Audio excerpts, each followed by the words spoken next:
আমি মনে করি শেখ মুজিবের বিচার হওয়া দরকার ছিল। বাংলাদেশের মানুষ জানা দরকার ছিল যে শেখ মুজিব কি অপরাধ করেছে। এই এতগুলো মানুষ মেরে কিন্তু তাদের প্রতি একটা সহানুভূতি তৈরি করেছে। এই সহানুভূতি নিয়েই চলছে। কিন্তু এই যে আমরা তাদের প্রতি সহানুভূতিশীল, সারা বাংলাদেশে তারা কত মানুষের সন্তান বলেন, আপনি পাশার স্ত্রী কি করেছিল? পাশার মেয়ে কি করেছিল? তাকে ট্রাকের নিচে চাপা দিয়ে তারপরে মেরেছে। এটা মানুষের সামনে বলতেও পারে নাই।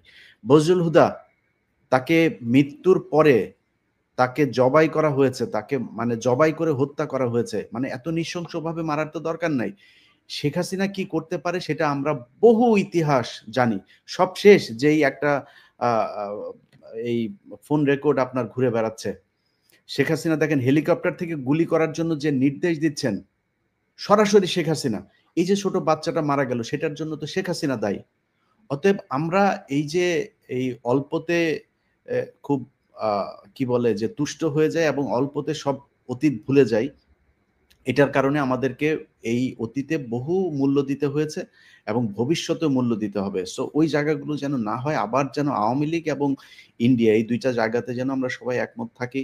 এবং এই যে ছাত্রদের ভেতরে যে বিভাজন তৈরি করার চেষ্টা করা হয়েছে, আপনি যে কথাগুলো বলছিলেন যে ছাত্রদের ভেতরে এক নাই, ছাত্রদের ভেতরে, আরে ভাই, পৃথিবীর ভেতরে মানুষ একটা খুবই এদের সহজাত একটা স্বভাবসুলভ একটা বৈশিষ্ট্য হচ্ছে যে মানুষের ভেতরে নানান বিষয় নিয়ে মত পার্থক্য থাকবে। বিএনপির ভেতরে থাকবে, জামাতের ভেতরে বিশাল বড় বড় রাজনৈতিক দল, তাদের দলের ভেতরেই সমস্যা। দুইটা দল প্যারালালি চলতে গেলে তো তাদের মধ্যে অনেক সমস্যা থাকবে।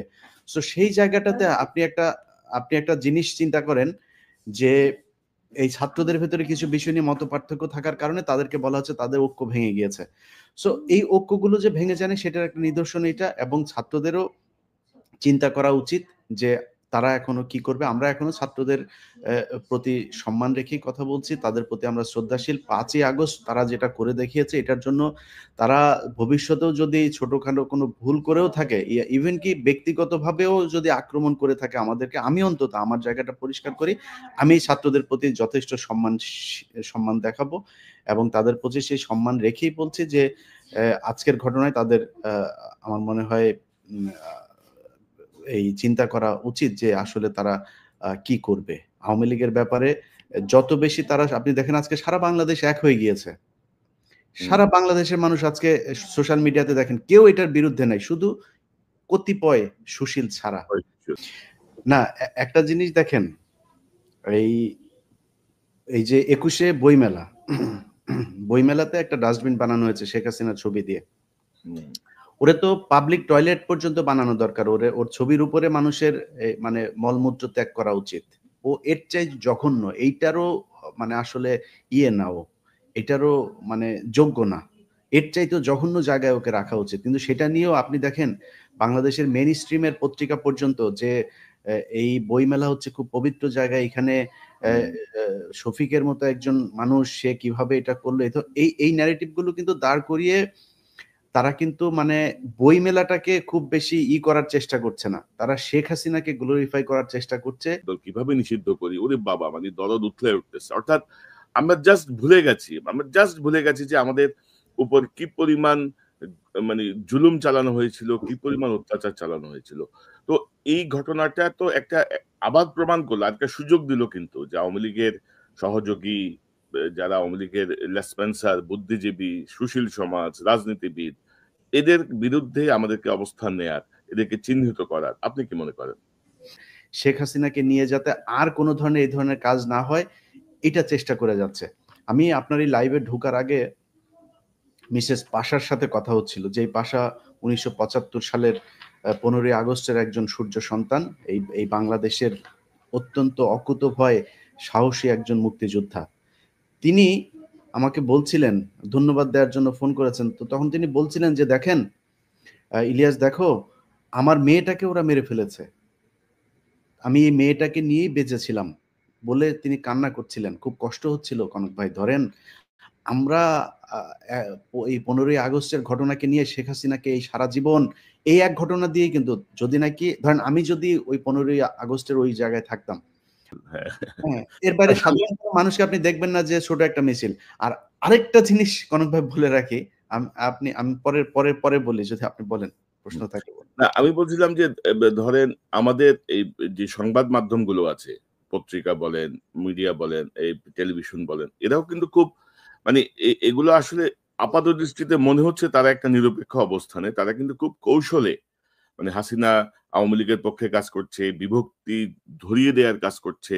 এক ধরনের মানে ধরেন যে এই হাসিনা ফিরে আসবে এই ব্যাপারটা কিন্তু তারাই এস্টাবলিশ করছে নানাভাবে এবং যেটা আমি মনে করি যে সকল সমস্যার মূল।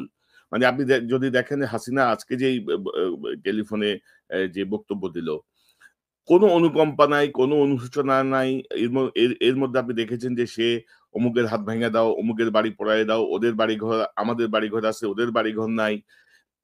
যত রকমের কথা সে ক্ষমতায় থাকতে যেমন প্রধানমন্ত্রীর অবৈধ প্রধানমন্ত্রীর চেয়ারে বসে সে যেমন বলছিল যে আগুনে ফেলে দাও এদেরকে, যারা আগুন জ্বালাইছে তাদেরকে আগুনে পোড়ায় দাও, আগুনের মধ্যে ফেলে দাও।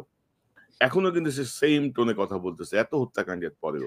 এখনো সে ঠিকানা ঠিকানা কার কোথায় পরিবারের লোকজন আছে তাদেরকে পর্যন্ত ই করে। আমরা আজ পর্যন্ত বলি নাই যে কারোর অন্যায়ের জন্য তার পরিবারের মানুষকে, যদিও আমাদের পরিবার, আপনার নিজের বোন জেল খেটেছে, আমার পরিবারের লোকজনের উপর নানানভাবে টর্চার করা হয়েছে, কিন্তু আমরা আজ পর্যন্ত বলি নাই যে কারোর অন্যায়ের জন্য কারোর পরিবারের উপরে হামলা করা হোক।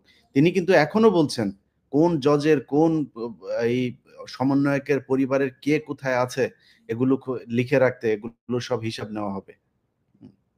তো আপনি কি মনে করেন এই যে ধরেন এখন আমাদের রাজনৈতিক দল বিশেষ করে প্রধান রাজনৈতিক দলগুলো বিএনপি, জামাত তাদের আসলে আমার মনে হয় যে তাদের ভাবনাটা আবার মানে রিথিংকিং করার একটা সুযোগ আসছে আরকি।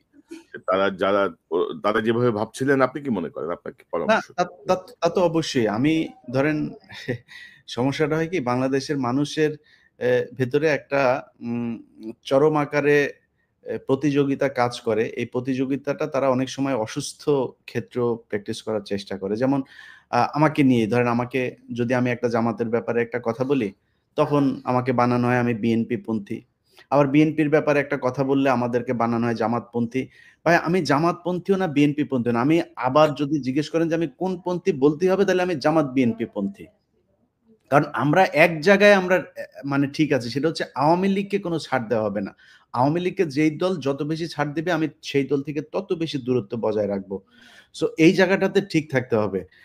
আ আজকে যদি নাকি জামাত এবং বিএনপির ভেতরে এই ধরনের কোনো চুক্তি হয় যে তাদের একটা রাজনৈতিক অ্যালায়েন্স থাকবে, তাদের একটা রাজনৈতিক বলয় থাকবে। এই ২ বলয়ের তারা বিভক্ত হোক। বিভক্ত হয়ে বলুক যে আমরা ৫ বছর করে আমরা ক্ষমতায় থাকবো। আমার কোনো সমস্যা নাই। থাকেন। কিন্তু আওয়ামী লীগ এটা এই দেশের কোনো রাজনৈতিক দল না। এটা ভারতের একটা রাজনৈতিক দল এবং ভারত তাদের সব ধরনের বুদ্ধি, পরামর্শ, নিয়ন্ত্রণ সবকিছু তাদের হাতে। সো আমি তাদেরকে বাংলাদেশের কোনো রাজনৈতিক দল মনে করি না। ভারত মনে করে যখন আওয়ামী লীগ ক্ষমতায় থাকে তখন তারাই ক্ষমতায় আছে।